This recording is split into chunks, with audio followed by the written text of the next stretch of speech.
the Civil Asset Recovery and Management and Unexplained Wealth Bill, Wealth Management Bill, was passed on Monday, April 8th, and will now move to committee stage. And on the line to help us understand exactly what that means is the Honorable Stuart Young, Minister of National Security and Communications. Good morning, Minister. Good morning, Lisa. Good morning, Good morning, TTT.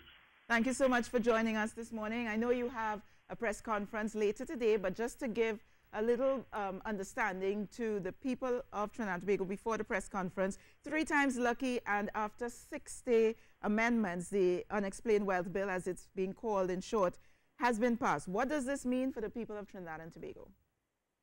Lisa, first of all, I'd like to thank all of the parliamentarians who participated in just under 12 hours of debate yesterday at the committee of the whole stage, which meant all of the House of Representatives members who were in Parliament. We went through clause by clause this very important piece of legislation.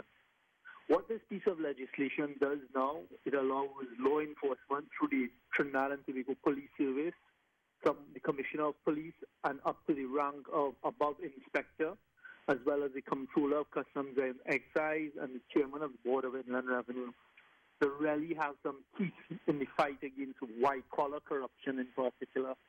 And the amendments that were made yesterday were amendments that were being discussed among the government bench right through the weekend, all through Sunday, and up to yesterday morning, we were discussing how to improve the original bill. And that's what a committee of the whole is about. So to jump straight into it, persons who have total asset value of under 500,000 are not caught in this bill.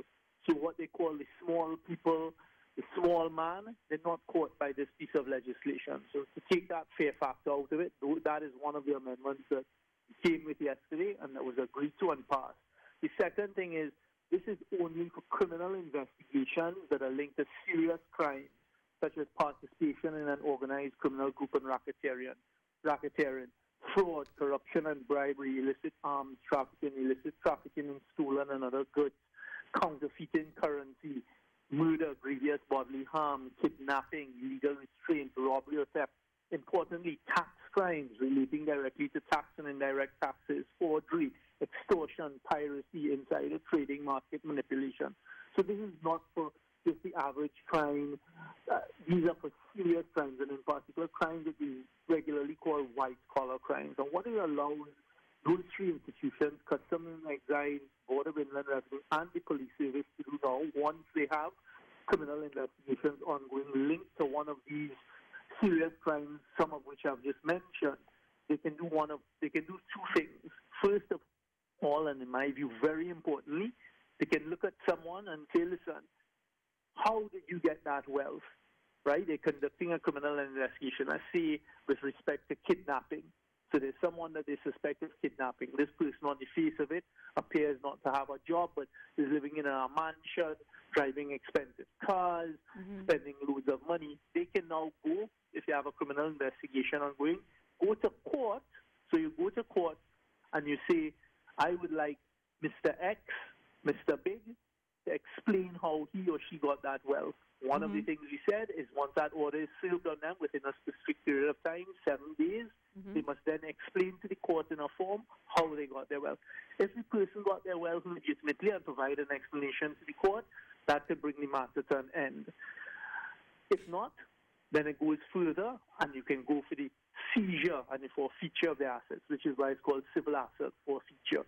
Now, if you have a criminal investigation ongoing, again, one of those 3 bodies, the BIR, Customs, or the police, at the highest level, so make sure it can only be done by the highest level, not a constable, police officer, not just a customs officer, not just a Board of Inland Revenue officer, but the highest levels, then what they can do is they can go to an agency, they can go to the DPP, right? Say, look, DPP, you think there's evidence here. The DPP says, look, I don't think there's sufficient evidence for us to seize it under the criminal legislation, right, which is the Proceeds of Crime Act.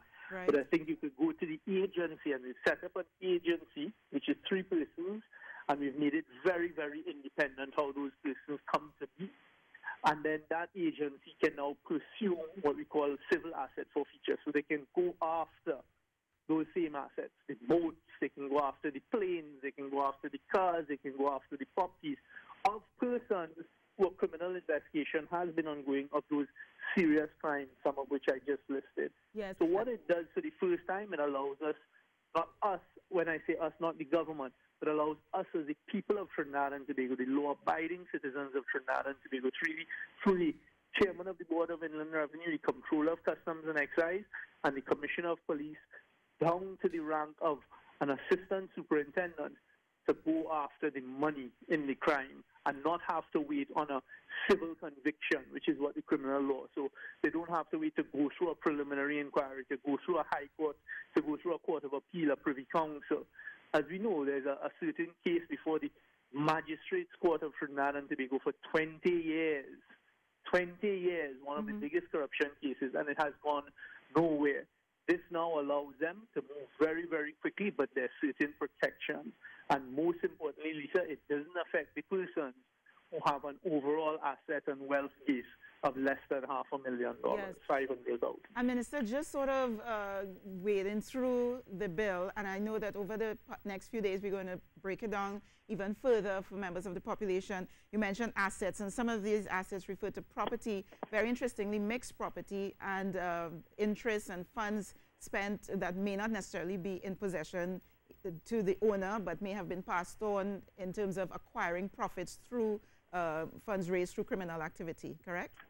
Correct. I mean, Lisa, what you find, especially with organized crime, very often the persons who commit, the Mr. Biggs as we call them, the persons in charge, who commit these serious crimes, don't hold on to the assets themselves. Right. So they'll say, look, I'm renting this house, or this is a house that I'm staying in that is owned by Mr. X or Miss Y, and they pass on their assets. Another thing they do is they will pass on a lot of their assets, the cars, the jewelry, the boats, etc., will appear to be the name of Uncle Bob and Auntie Jane and other people.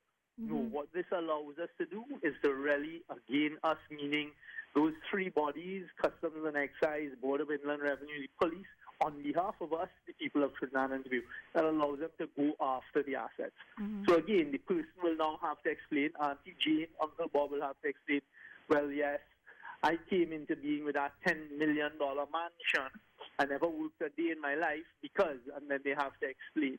And it allows you to really go after assets. And this is not new legislation on a global scale. Any country that is serious about fighting corruption and going to the heart of corruption, this is an important asset in their box of fight against corruption.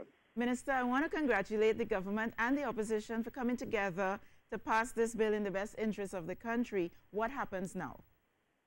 Well, what happens now is it's passed by the House of Representatives. It will go to the Senate. As you know, the Senate is made up of the government. It's made up of six opposition senators, and it's made up of a number of independent senators. And I'm really hoping that the momentum of the good of what this bill can achieve carries through in the Senate. I know persons will be responsible in the Senate. I don't want to presuppose anything. I don't want to predict anything. I'm just hoping that people continue to act responsibly and that the people of Trinidad and Tobago get to pass this legislation on to the law enforcement officers in the Customs and Excise, Board of Inland Revenue, as well as the Trinidad and Tobago Police Service. Because, Lisa, I strongly believe if we don't tackle corruption now, we don't tackle corruption during the course of this term, Trinidad and Tobago is not going to make that change and that turnaround that we've been trying so hard to steer her in. I want to thank you very much, Minister. We will be carrying the press conference live at 10 o'clock on TTT this morning. And thank you very much. I'm going to let you go on to press on with your day now. Tell you, Lisa, tell you and the people of Trinidad and Tobago and your viewership at TTT, which I see includes CNC3. Well done. The press conference today that I'm holding at 10 is not about this piece of legislation. Okay. I'm going to be announcing something that I think is going to be groundbreaking in Trinidad and Tobago's fight against crime. Okay. Well, we look forward to that. And maybe we'll have you on tomorrow morning to talk about that as well. You'll see. All right. Thank you very much, Minister Stuart Young, Minister of National Security and Communications there, Carrie.